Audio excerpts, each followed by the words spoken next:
Valley has issued a high wind warning, which is in effect from midnight tonight to 6 p.m. Monday. The high wind watch is no longer in effect.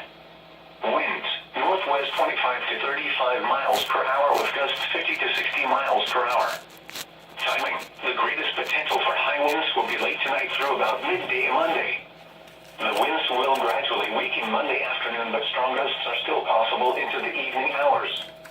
Impacts, strong winds may blow down limbs, trees, and power lines. Scattered power outages are expected. The high wind warning means a hazardous high wind event is expected or occurring. Sustained wind speeds of at least 40 miles per hour or gusts of 58 miles per hour or more can lead to property damage.